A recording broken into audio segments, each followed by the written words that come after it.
The Shop 3 Sheep Eater. Written and read by W.P. Thrift, who can be contacted at Lantis Armstrong on Twitter. And cover art created by JD, contactable at Radix_L on Twitter. Chapter 15. Day 0.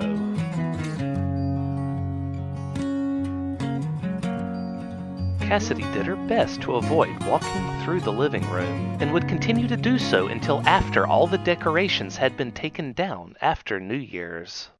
If she lived alone, she'd never celebrate another Christmas. But, only for Haley's sake, she continued to put up the tree, put up the lights around the ceiling in the living room, do stockings by the fireplace, all that jazz. But nowhere else. There were no lights decorating outside of the house like in years past. No Santa and the reindeer on the lawn, not even a simple wreath hanging on the outside of the front door. She needed space to walk around and get things done, and it was agony to see any of that garbage anymore. Christmas had always been her parents' favorite time of the year, because it was when they spent the most time with their daughters. Everyone was always hard at work all year long, but come Christmas, when the temperatures in Georgia cooled all the way down to a nice, crisp, chilly 75 degrees Fahrenheit, there would always be very few chores to do outside, and everyone could hunker down inside for the most wonderful time of the year, and simply enjoy each other's company. Yesterday morning, as Cassidy came down the stairs to see the Christmas tree, she fully expected her parents to walk into the room any second, huge smiles on their faces, and they would be glowing because she would be glowing. As a morning person, there was never a hint of hesitation for her on Christmas morning as a young girl. She had come bounding down the stairs, out of her mind excited to open presents. That feeling came back to her again today, that expectation of seeing them any second. And then she felt very sick and had to excuse herself from the presents opening ceremony. She was glad the marches were over. They could both be her surrogate for fawning over Haley as she excitedly tore open her presents today. The last few years Cassidy had to do it, and feigning joy under the Christmas tree was excruciating. Still, the day after Christmas and all through the house, there was still so much laundry to wash, including a blouse.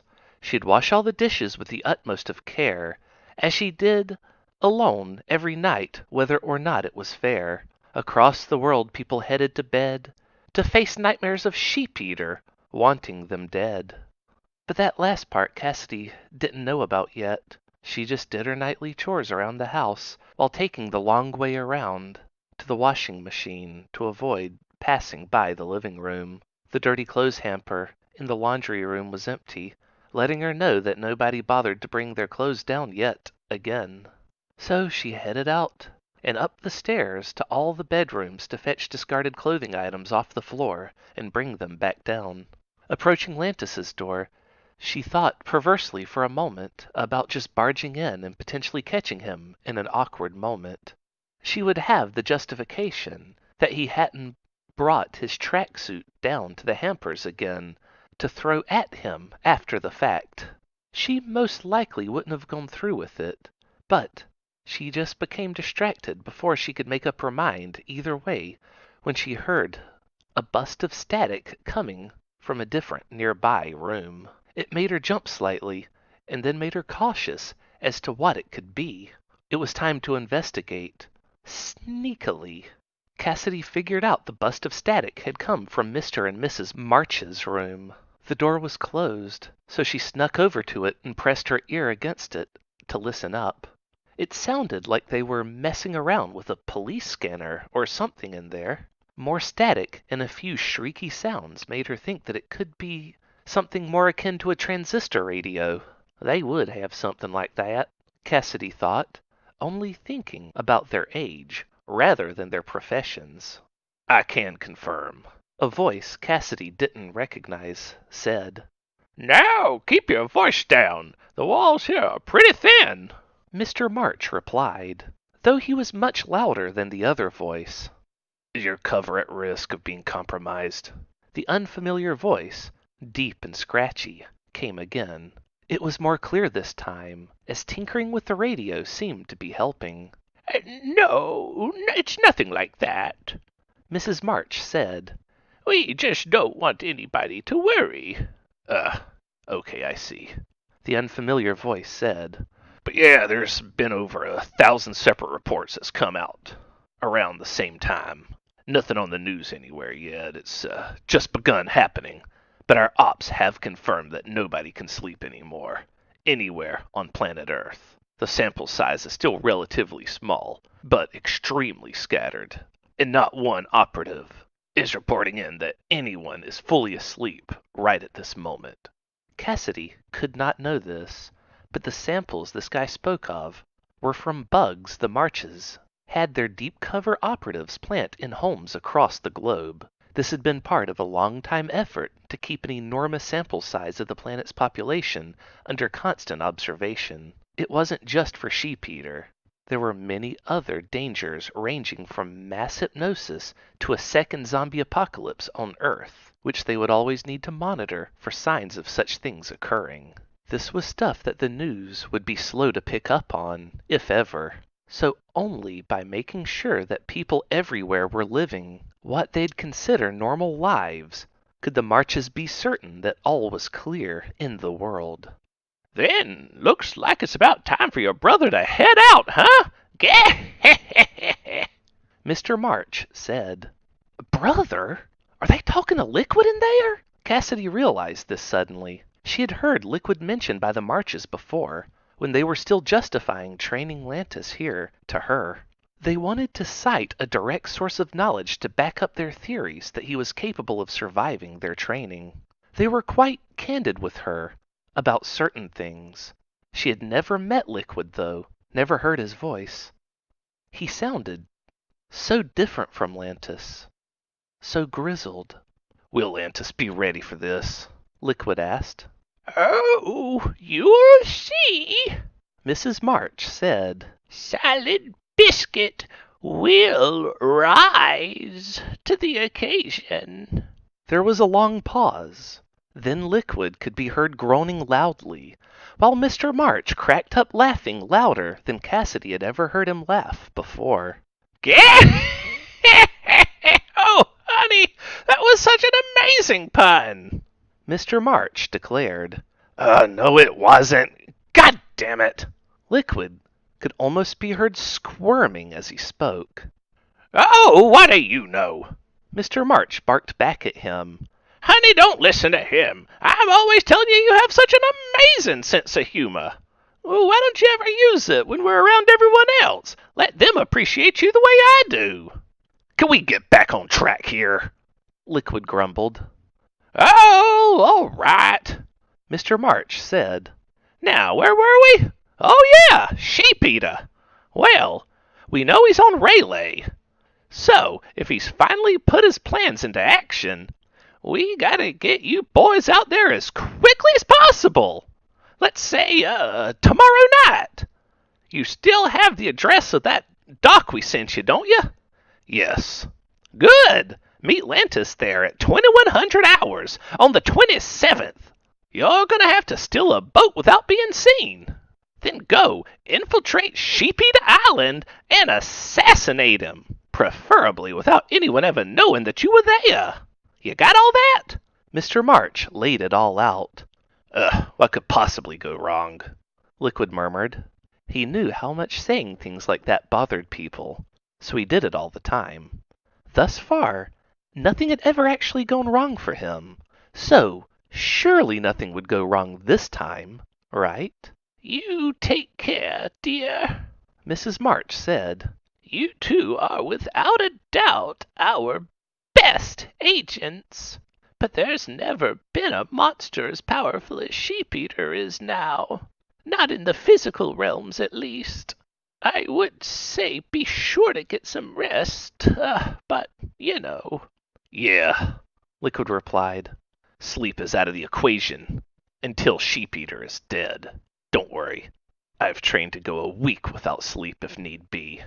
There was another sharp burst of static, and then the radio clicked off. Cassidy quickly and quietly moved away from the door and headed back downstairs to get started doing the dishes. She would go back upstairs later for the clothes. She didn't want the Marches to know that she had been listening in on their conversation.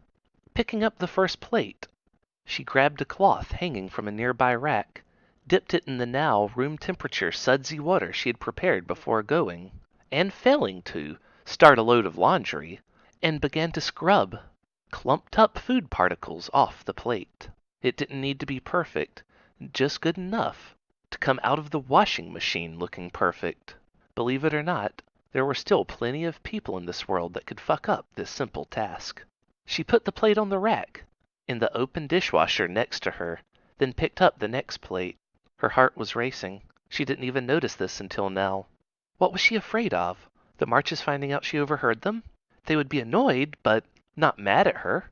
Certainly nothing would actually happen if they found out.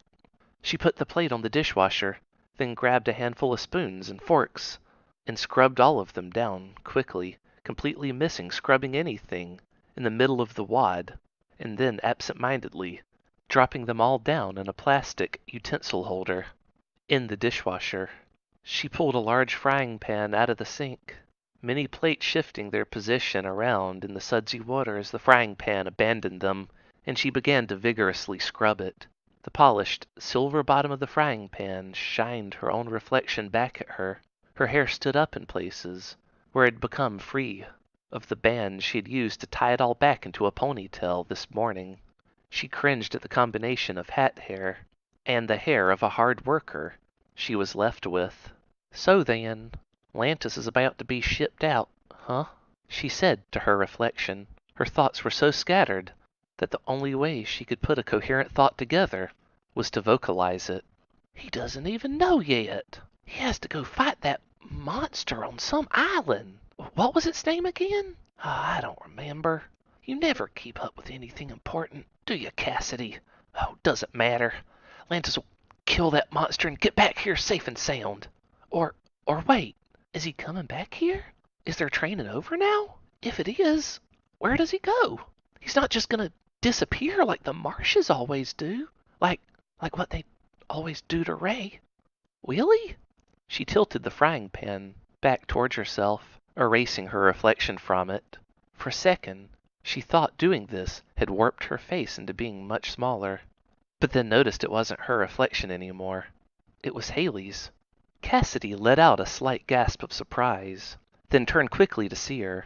How long had she been standing there, listening to her sister talk to herself like a crazy person? Must have been her karma for listening in on the Marches, she reckoned. I couldn't sleep, Haley said drearily. You should be in bed, Cassidy replied. Go on. I got some work to do before I can turn in. Then the Marches' words returned to her, that nobody could sleep again until the monster had been dealt with. Was that actually literally true? Liquid had said for everyone on planet Earth, but as in everyone? On Earth? Was this something that was actually going to directly affect her own family? And not just some distant thing? Some ineffable monster from a land far away, but rather something actually tangible here and now? A sense of vertigo overcame her, along with a sense of clarity. Everything suddenly felt so much more real to her now.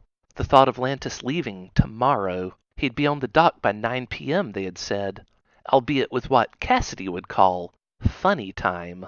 It was all sinking in now, though the depth of how important what he had to do may never fully set in. What do you mean Uncle Lantis is gonna kill that monster? Haley asked. He can't kill anyone. Don't say things like that. Cassidy sighed, realizing what was bothering her sister, what she had heard, which was making her stick around. She put the frying pan back into the sink, wiped her hands with a drying cloth, then went to kneel down in front of her sister and put a hand on her shoulder. "Now, Haley, you weren't really supposed to hear that bit," Cassidy said. "But since you did, I feel like I have to explain. Monsters aren't like people. They're just not. And sometimes they want to hurt people, or even other monsters. When this happens, we need people like Lantis to stop them. And sometimes that requires extreme measures." Haley shook her head. "Monsters are people, too. And Lantis can't hurt anybody. I've seen him playing with the chickens. He's always so happy then. Nobody that can ever be that happy's gonna hurt somebody." "But Haley, what do you think the Marches have been doing with him for the past 6 months?" "They've been training him to be able to handle serious threats to our safety and well-being," Cassidy tried to explain. She couldn't fudge the details. Her sister was a lot smarter for her age than one might think. She would know right away if Cassidy was lying. Haley's jaw slacked, her face going pale. "No! What did you do to him? Excuse me? Are you feeling okay?" Cassidy was less concerned about explaining things all of a sudden, and more concerned with Haley's well-being. You turned Uncle Lantis into a killer? Why him?" Haley yelled, far too loudly. "Not so loud, Haley," Cassidy scolded. "You'll wake the whole darn house." Haley pulled away from her sister's hand, and then turned and ran. Cassidy could hear her going up the stairs rapidly shortly thereafter.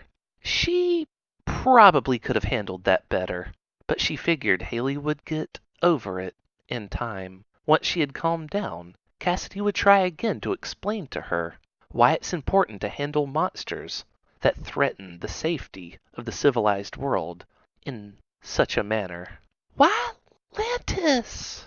Her sister's words returned to her, and Cassidy found herself surprisingly agreeing with them. Not for the same reason as her sister, but because she hated the idea of what might happen to Lantis once he put himself in harm's way. Haley believed in him enough to never for a second assume that Lantis could lose. Cassidy, meanwhile, was almost sick to her gut with worry, because this may be something he wouldn't come back from. Even if he did, even if she saw him again, even if he didn't just vanish off the face of the earth like the Marches would Cassidy even be able to recognize him anymore? Things like this tended to change people. This being a stealth operation to commit targeted assassination in this particular instance. Strangely, recalling everything she'd ever seen from Lantis, Cassidy almost found herself agreeing with her sister. She couldn't even imagine Lantis going through with something like this. She had seen him in far more instances than simply laughing and playing with chickens. She had seen him back when he was still a crumpled mess trying to survive his first day of training, and nearly failing to survive. The shock and bewilderment in his eyes at just how painful every waking second had become would haunt Cassidy's dreams for the rest of her life. But he had come a very long way since then, becoming virtually a monster in his own right, a monster created to destroy other monsters, and specifically trained by two of the best minds in the world to be the best at doing so. Cassidy couldn't sleep, just like she figured she'd be unable to do, even if there wasn't a monster out there, somewhere, soaking up everyone's dreams. Sleep would have been impossible for her. She sat up in bed, her bones creaking while she did so. She briefly had a flashback of all the times she had helped her granny get out of bed, how her knees would just pop and pop, and she had let out utterances of pain with each crackle of a joint. She didn't feel that bad. Cassidy didn't feel that bad, but she had put in a full day of hard work, and now had no idea when she'd be able to sleep again to recover from it. Getting up, she went ahead and got dressed. She figured she could go down and start brewing some coffee, trying to wake up that way. It was 3 a.m. She'd been trying for the past 4 hours to sleep, just tossing and turning, thoughts rushing through her head. The very few instances of feeling like she was dozing off was always met with a terrible, nightmarish vision. An island, so far away, and something was there on that island, laughing. Each time that happened, she woke up, gasping for air, as though she had not been breathing. Headed down the stairs, and putting on a pot of coffee to brew, she looked towards the front door of the house. The opening archway to the living room to the left of it depressed her, knowing what she'd see if she looked in there. But her thoughts returned to another night, some months ago, when she had found Lantis out there, sitting on the porch. Was he out there now? How often did he go out there just to sit? The coffee would be fine if left alone, so she walked over to the door, holding up a hand to shield her eyes from the living room. Worst case scenario, Ray would be sitting in the living room and see her, and she wouldn't know that she was being seen. She placed her free hand on the door, hesitating for a heartbeat, and then opened it. And Lantis was sitting there, out on the porch. She screamed at herself internally to just close the door and quickly get away, because she knew what she'd do if she went out there right now, and it was too scary for her to even imagine. She closed the door behind herself. She stepped out on the porch before she could stop herself. Lantis glanced back to see who it was, then returned to staring out at nothing. She approached him. A hint of smoke lingering on his jumpsuit hit her nostrils suddenly. So, he did manage to find a new pack of smoke somewhere after all, huh? She thought. Of course, this didn't bother her at all. She took a seat beside him, sitting further away than she wished she had. She thought about scooting closer, but she would be too embarrassed to do so at this point. Can't sleep? Cassidy asked. Oh, I haven't tried yet, Lantis replied. Nervous about tomorrow? Oh, why? What happens tomorrow? So, he didn't know yet. Should she tell him? No, don't risk muddying his thoughts now. Just get to the point. Say what you came out here to say before you run back inside and hide in your room, Cassidy.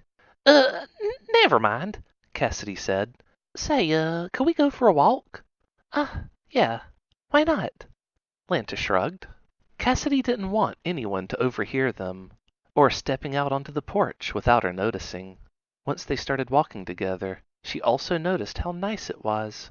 Just the two of them out on a moonless night, with only the stars to light their path down the long dirt road. She tried to make small talk, but she was always bad at it.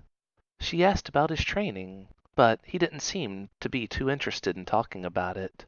Asking about the chickens, recalling Haley mentioning them, and suddenly he couldn't shut up about that. She was truly amazed at just how excited chickens made him, like a kid on a sugar rush talking about their favorite new toy.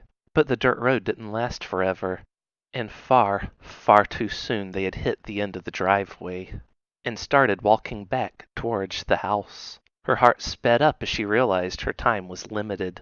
What if he didn't care for another lap? She didn't want to risk that, and she had to force herself to say what was on her mind now, before it was too late. Tomorrow the marches would most likely soak up all of his time, prepping him for the mission, and then he would just be gone, perhaps gone from her life, forever, unless she was able to give him a reason to come back here someday, or even straight away after his mission was over. Cassidy found herself terrified to move forward, but her fear of the consequences of if she did nothing was overwhelming. Even if it would be easier to just say nothing, do nothing, the easy path now would be a lonely road later. Lantis, Cassidy began. Is there anyone you like? She thought. No, stupid question. How else to phrase it? I love you! No, it was way too strong, way too direct. Yeah? He replied, as she had taken too long to come up with what to say next. Just say anything to that effect. Cassidy scolded herself. Just whatever you do, don't blurt out. I love you, Cassidy said before she could stop herself. I love you too, Lantis replied absently. No, not like that, Cassidy said, not wanting him to misunderstand her. Lantis stopped walking, turned his body just a quarter to somewhat face her, and she stopped as well, but didn't turn towards him at all. It was just the two of them out there this night, peach trees lining both sides of the long dirt road that seemed to lead into a black void both ways. Orion's belt shimmered on the horizon. It was the only constellation either one of them could recognize offhand. I mean, listen, Cassidy said. It's not just because you're the first guy my age to come into my life in forever, you hear? You're amazingly strong. You're the hardest worker I've ever known. My pappy couldn't even keep up with you if he was still with us. My little sister Haley adores you, and what little family I have left means everything to me. So if she likes you, that's proof enough of you being a great person. And I just can't stop thinking about you lately. So, She wanted to go on, but realized that she would just start repeating herself. The quiet, motionless attention he showed her chilled her to her bones. But he didn't react to much, really, now that she thought about it. He behaved so indifferently to 99% of all outside stimuli that this couldn't have been a bad sign. She told herself that, and she believed it. Either way, she had laid it all out to him in no uncertain terms. After she had stopped speaking, letting her last sentence fragment hang in the air, every second felt like an eternity. He had to be respectfully waiting to make sure that she was done so that he wouldn't interrupt her. That had to be it. She told herself that, and she convinced herself of it. Cassidy. Lantis finally spoke up, and she turned to face him, to stare into his eyes, praying to see the spark of affection in them that she held for him. I'm sorry. If you had told me that sooner, then maybe... Sooner? Cassidy asked. Yeah, I mean, if I had met you sooner, Lantis continued. But I love... He was squirming now. But I really love Dashi. Ray. Ray March. I like her a lot. I've been crazy about her since I first saw her. And especially now that she's been spending so much more time with me out here, it's just been reinforcing my feelings for her every single day. I'm so sorry, Cassidy. You are wonderful in every single way. It really should have been you that I liked. I've been thinking about that too.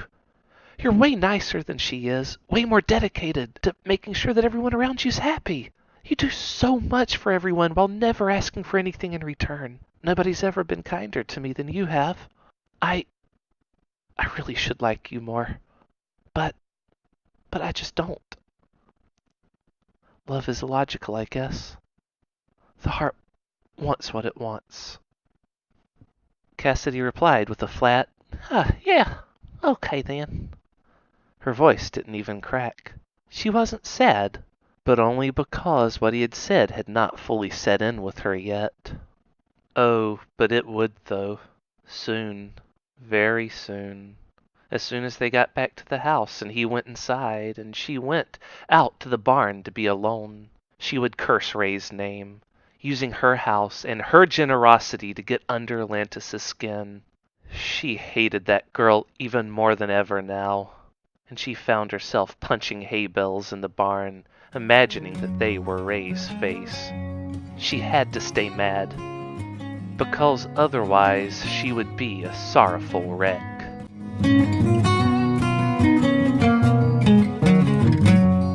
That concludes Chapter 15 of Sheep Eater. Tune in every Tuesday for new chapters, and please subscribe to be notified the moment they're released. If you would like to reach me, you can do so at Lantis Armstrong on Twitter.